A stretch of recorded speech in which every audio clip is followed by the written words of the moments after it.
Ladies and gentlemen, welcome back to another episode of The Surge. The last one was a little bit of technical difficulties, so we had to do it again. I'm here with a very special guest. You can see him right here on camera.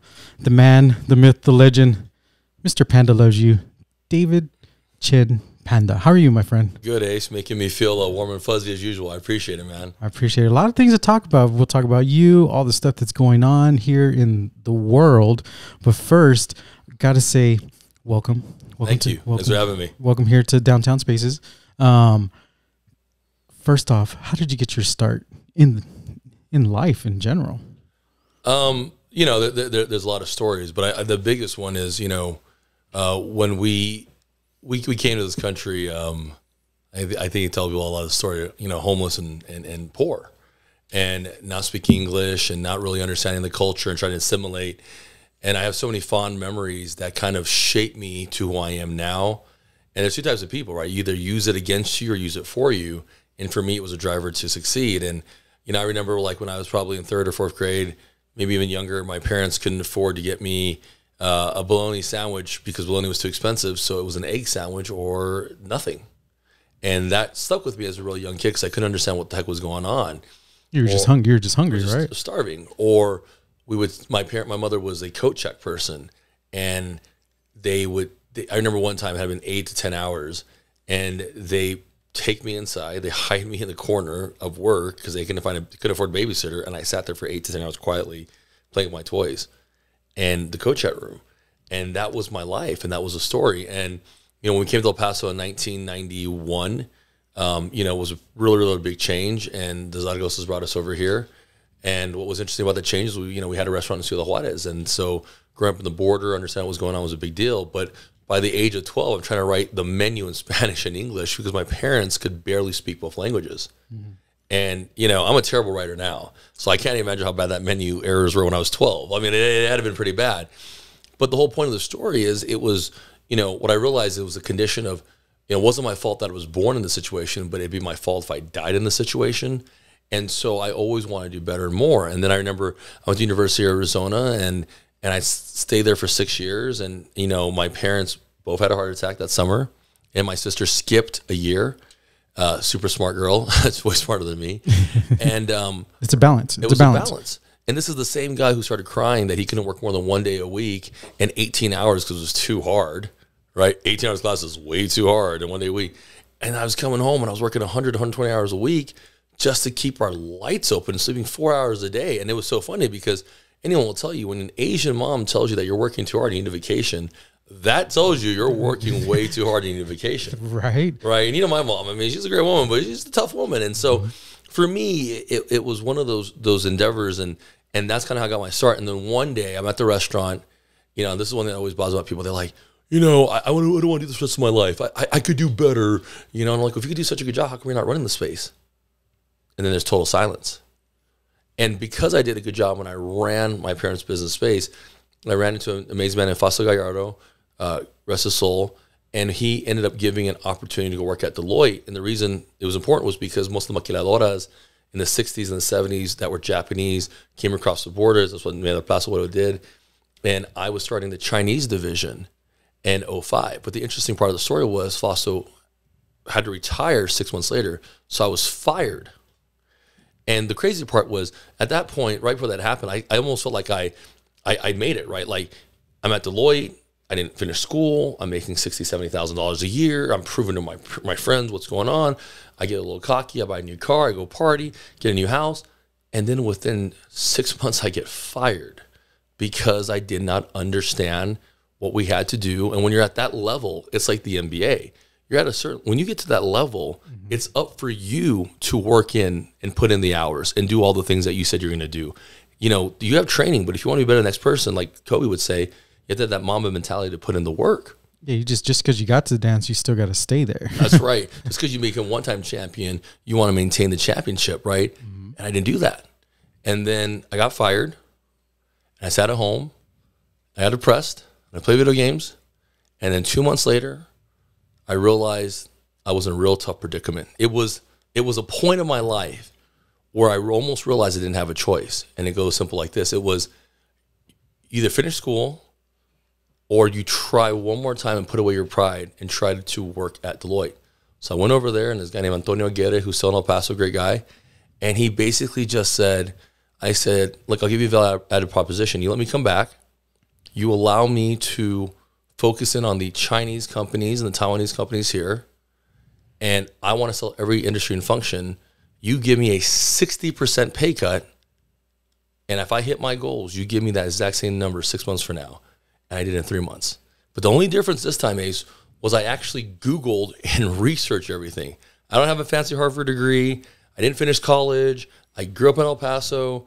I had the same opportunities everyone else did. But because I had the ability to do so, I then made partner in 7 years when it usually takes someone 25 years with a PhD. And I was running a $30 million division while owning local businesses here. There was just no excuses. Exactly. And that was the difference. So that's kind of how I got my start into this world of finance and business. It was a combination of working with my parents, very, very blessed to run their business at such a young age, and then being part of Deloitte. Now, how hard was it? Because a lot of people going into the language barrier, they struggle just learning one. You know how many languages? I speak 5. 5. So, I mean, look, the reality is it is hard to learn, but if it matters to you, you'll learn it. Exactly. That's it. Exactly. If it matters to you, learn it, or if it doesn't matter, you won't. And so for me, it mattered to me learn Spanish and Mandarin and some of the languages I spoke because I needed it. But the payoff was simple. Out of 250,000 employees and a company that's $46 billion, 5 people could speak the languages I could speak, and 4 of them worked for me. That is your niche. That's what makes you different. That's what makes you so much more special. You got to find that.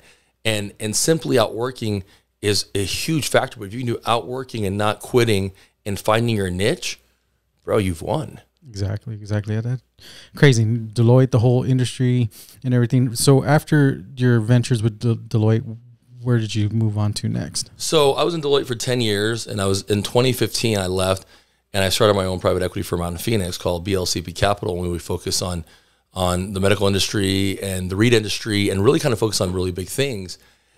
And I realized real quickly I was the same guy, but I didn't have the support of Deloitte. In other words, I still call all my Deloitte partners, but I wasn't going to have someone who's going to write reports for me. I wasn't going to have someone who's going to close the deals for me.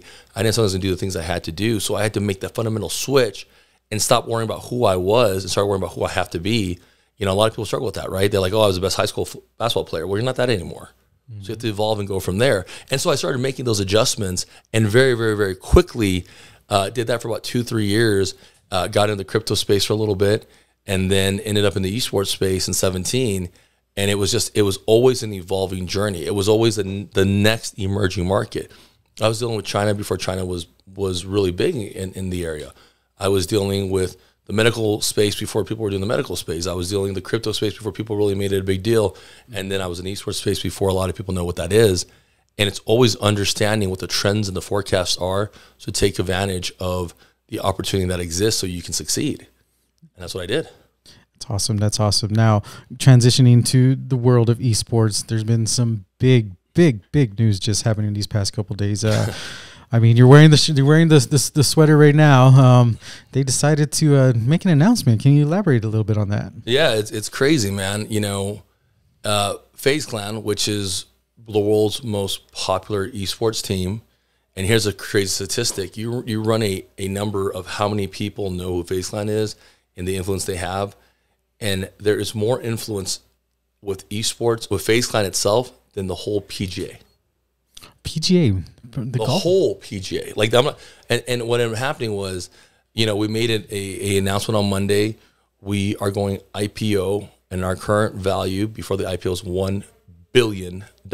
With the B. With the B. With the B. $1 billion. $1 billion right there. And this actually kind of worked out because this is actually more exciting news. But to sit there and to join the company in 2017, here's a crazy story, man. I asked 50 people to do this with me, and 45 said no. One of them was a very well-known businessman. He's a friend of mine, and it's Gary, right? Gary V, and he said yes. And then he started his own team, and we're now worth at least $1 billion, right? Mm-hmm. So that to me is a pretty big deal of what we're trying to do and make that work. And it's exciting because it really does make a pretty big difference. And all the other esports companies are all excited because it gives them a real value and valuation of what it's worth. Exactly, and especially getting into the whole public market, it's crazy. Who would have thought playing video games back in the day? Now, I mean, you had when you started with FaZe, you got them into a very special commercial. Is that right? I did. You know, a lot of people ask how I got into FaZe, and I'm going to tell you the story. It's doing the right things despite what everyone tells you. You know, some people will hear me and say, that guy's a crook. Some people will hear me and say, that guy's the greatest guy. Some people will tell me that you know, I've inspired them. Some people say I don't inspire them. But whatever the story is, it's your own version of that story. So this is such full vindication because you can't be part of an IPO. You know, forget the fact that I've been on Forbes or had a number 1 or number 2, this or that or this. To get on an IPO of that magnitude in $1 billion range is so rare. You have to have so many background checks to actually get that happen. Mm-hmm. So that was the exciting part of the whole entire discussion. But what makes it even more unique was as we were building this foundation, when I signed on in 2017, all I had to hear was 2 numbers: 10 billion viewers that year and 315 million subscribers. I run the math. I said, okay, there's a value that's there. And I came in at a much, much smaller round. Before I was told I was one of the very first investors. So I came in before Jimmy Iovine did, before Lil Yachty did, before Offset did, before Pitbull and Ben Simmons and Kyler Murray did, even before LeBron came in. These are all my partners now, right? And then I put him in a Super Bowl commercial. And this is with my boy Gary, and this is where it gets really interesting. It was a Planters Peanut Super Bowl commercial in 2018. It had A-Rod and Charlie Sheen.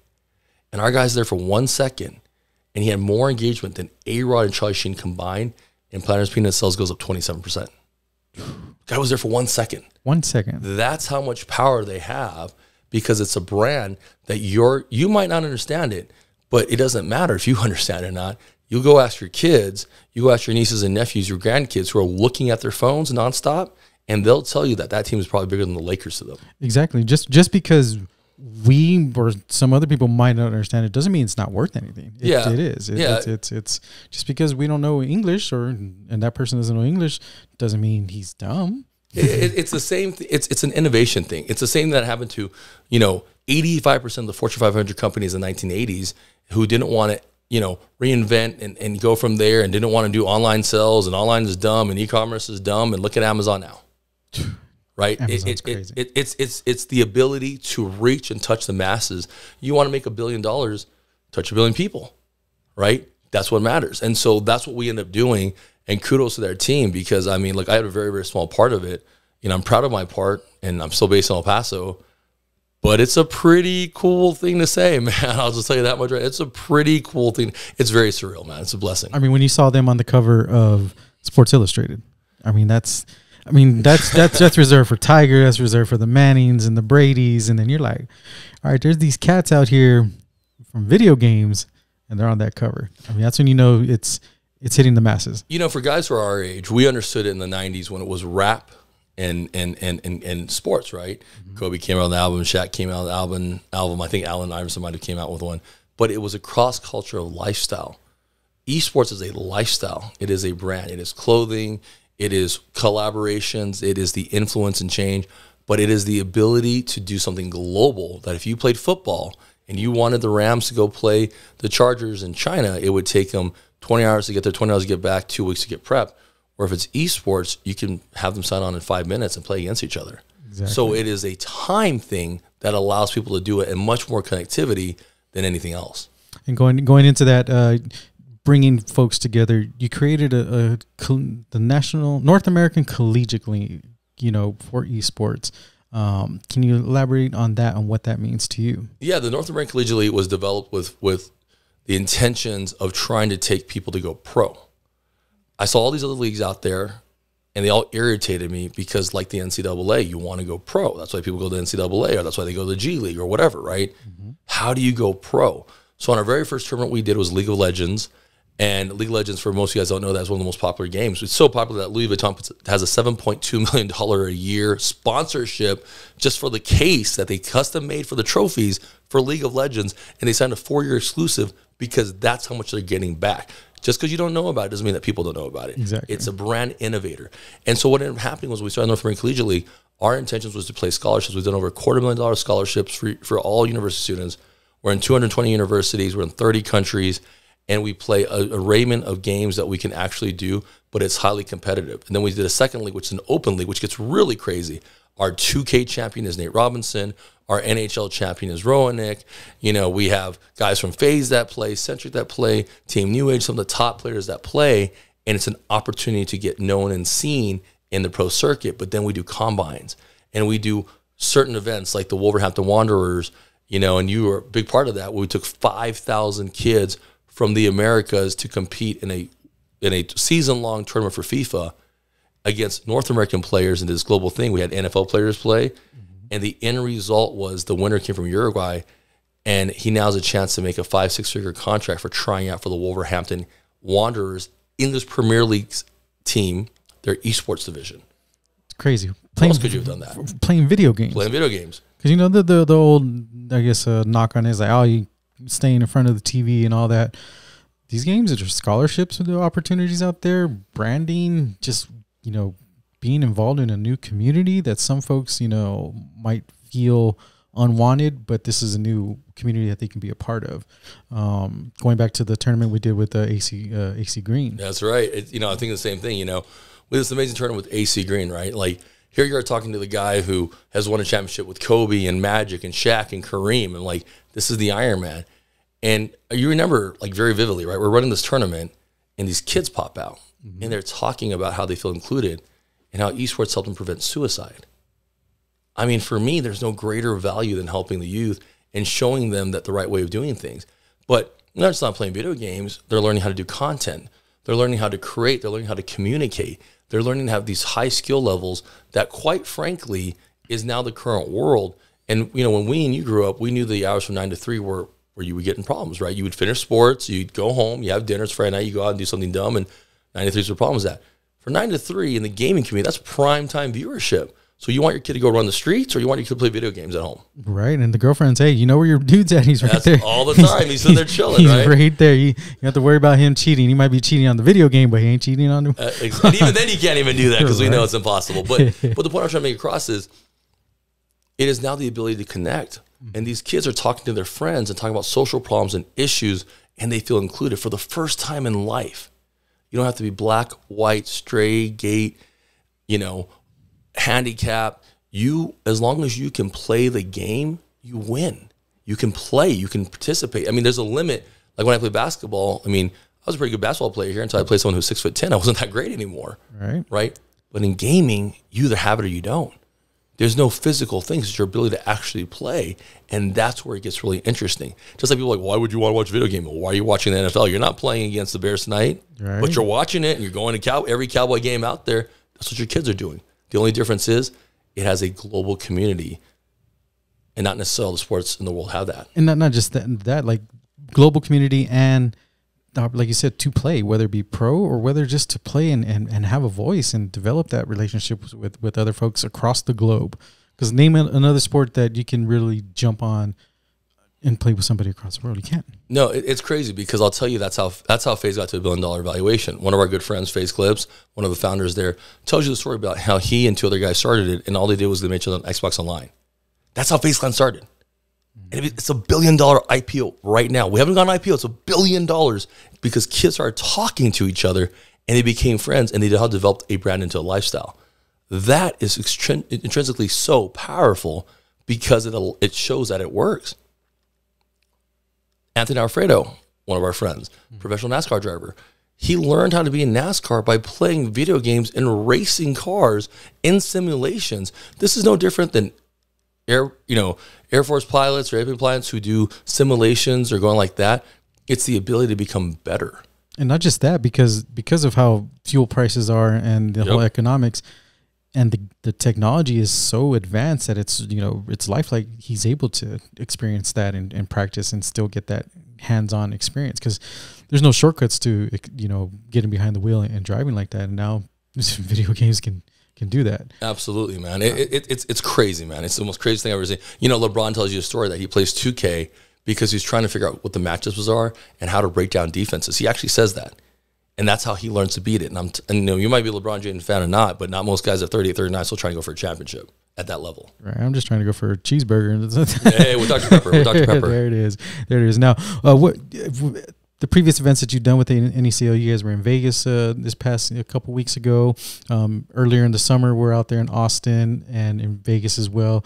Can you elaborate what that was like to actually just meet with everybody? Because coming off, I mean, we were still in a pandemic, but how was that experience for you?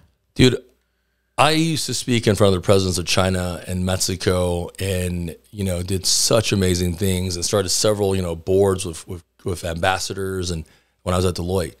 The last 2 years, I've met more people than my 10 years as a partner at Deloitte. I mean, think about what I just said. We went to Urlacher's house, right? That's right. We know Rick, right? Rick Barry, we know Jeremy Roenick. We went to Vegas and Coda and Rey Socino de Oro. You know, we've had Aaron and Alvin, you know, talk, you know, crap to each other as brothers because they're going to play NFL and Madden and who's going to be better. It is really intricate, the whole entire world. And we've had this opportunities to not just bring all these content creators together and these athletes, but to utilize each other's brands to work it. So we're working out at Flex, you know, Flex Lewis's gym, 7-time Mr. Olympia, and there's Austin Eckler from the Chargers and Trent Sig and from the Raiders and Dominic from the Panthers and over at Flow who fought in the KSI Logan Paul fight, right? Big old fight, and the other card in Face Clips. I mean, it's the most unbelievable experience I've ever had, but it is a community that exists, and if you're not involved in it, you really should. It's crazy how much gaming is growing, and of course the NACL with the whole media side as well. It's just who would have thought? Would you think of this maybe 2017, like you said, when you got started? No, never at all. I mean, you know, you and I have had several conversations. You know, when you started working with us and joined from there, like we had one show. We have a. What's really interesting is we have a league. So we have a league. We own a team. So think of the Lakers as a team, but that's FaZe Clan. We have a league. Think of it as NCAA, but it's our version called NACL. But we did one step further, and we got into the Sports Center world, right? Where we're now taking our content and the hottest and latest news and airing it to 200 airports in 6 countries to 40 million viewers all around the world. And then we have a second show that's in China and Asia that's in 30 countries to 20 million viewers. You know, you had a big part of that, obviously. We're working together to make that work.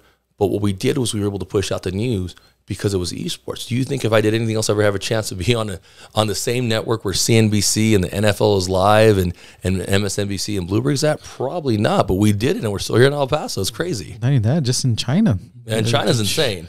I mean, I was on a call, I kid you not, the other day, and this person was like from a very large studio, and they could not understand how I pulled that off. And then I added the fact that I'm from Taiwan, which then really threw them off. You know, no politics, I'm just telling you. But that is the ability of gaming. It's just something completely different. I mean, people work their whole lives to try to get that kind of exposure, and you've been fortunate enough to work hard and do that. And like I said, I'm proud just to see all that work coming in there. Where else can people find your stuff? Because you have your own podcast, a little bit better than this one right here. I believe it was ranked by a certain publication, wasn't it? Yeah, we were real lucky. You know, this is really a story about how when you do something and you don't like this. Everything in life is a patience game, and most people lose because they're impatient, or their egos get in the way, or they think they deserve better, and they forget why they started and what the goal is. Championship teams work if you trust the process. They don't work if you have to redo the process. It's no different in business and life. So I got very fortunate because I had a bunch of friends, including my fiance, Katie, who was like, you should do this podcast. And I was like, who the hell wants to listen to me? The week before I'm about to quit, I kid you guys not, no sponsors, I didn't have anything fancy yet, didn't know how to do it. I got a call that I was the #1 podcast from New York Weekly in front of Tony Robbins and Gary Vee and Joe Rogan. And I remember seeing this, and I just sat there and didn't want to show anybody. And we had this conversation. Yeah, I remember. So I'm not, you know, we sat there, and I held it for like 2-3 weeks before I said anything because I couldn't fathom how I was able to do that from El Paso, nothing. But what happened was it wasn't just the number of downloads, it was the amount of inspiration. And we have amazing guests. We have the former CEO, we have the current editor-in-chief of Entrepreneur Magazine, who was just on an episode. We've had Urlacher on the episode. We've had, Academy award-winning director Domi Shi, who did Disney Pixar's Bao, who's now doing Red Panda from Disney, on the show. We've had some amazing people. Are you going to come out in that one? I wish, man. She said Red Panda, not the true panda. So Just, I don't know. Just that a little one. cameo. That would be amazing. 1 second, just like in the Planners commercial. Just 1 second. I wish I was that cool, man. You know, maybe I'll hit her up. But you know what's amazing is you just never know whose lives you're touching and whose lives you're changing. And the validation can't be based on money, and it can't be based on what you see, because I will get comments years later. I've been following you for years. You changed my life, and I've never even met them yet. That is our purpose, is to help people, and that's what the podcast is. And you know, we got New York League's #1 podcast called Pandanomics, and like everyone else, we're trying to grow. And you obviously had a big part in helping me with that as well, to make it to where it's at. And that's been a blessing for us. But it really is an amazing experience, and I'm very, very grateful for that. So where can people find that podcast? Apple, Spotify, anywhere that they download cool stuff. Cool stuff. Amazon? I'm sorry, Apple. I'm sorry, Apple, Spotify, and everything. This is why this guy's the man. He knows what I'm talking about. But no, anywhere you want it, you can download podcasts. So, you know, hope you guys take a listen. But the cool thing about it is we've had so many different people from all walks of life: actors, actresses, CEOs, venture capitalists, government officials. You'll find out that all these people have the same key ingredients. They're all nice. They all add value. They all help people. They have no ill intentions. None of them did the path that they thought they were going to do, and they just never quit. So those 5 things that we sometimes dismiss or hear but don't connect it, in the 90 some odd episodes I've done, 93 episodes I've done so far, and the 50, 60 guests that I've had, they all have the same commonalities. It's crazy. It's crazy. It's just same recipe for success, man. It takes time. It does. It's all about time and patience, man. It's a patience game. All right. You never want anything that's that quick, because then it won't last. You know, enjoy it. Enjoy it. Do it for the long end. That's right. The long game. David, like I said, it's a pleasure to have you on the show. I know he's been like, so when am I coming on? I was like, yeah, we'll get there. You know, it's been a little bit, but we're getting there. We're getting there. I appreciate it. Like I said, you can't wait to see what lies in the future, and excited, man, because you never know. You never know, my friend. You never know. I mean, you know, unless, you know, you catch me on, you know, David Chen on all my social media handles. But, you know, the one thing I probably tell most people is you never know till you try, man. Exactly. It's that simple, dude. So do it. And if I didn't do that, we wouldn't be where we're at. And where can people listen to Play NACL? Where can they find all that? So Play NACL, you can go to playnacl.com to check out our tournaments and our events. If you're in Latin America, we have the Latin American League. That's also part of the Play NACL network. You can check that out. It's on Discord and all social media, Facebook, Instagram, YouTube. You name it, we're at it. If you want to watch our TV show that we produce together, it is on Reach TV. It's in any major airport. And then if you're in Asia, it's on iSun TV, and that's called NACL Replays. So it's pretty amazing that we've done all that in a short amount of time. Awesome. David, as always, it's a pleasure having you on here, my friend. You, fam. Like I said, everybody, stay tuned for the next episode of The Surge. Make sure you go follow Mr. Panda Loves You over here, and stay tuned for everything else that's going on in this world. Thank you. Bye-bye.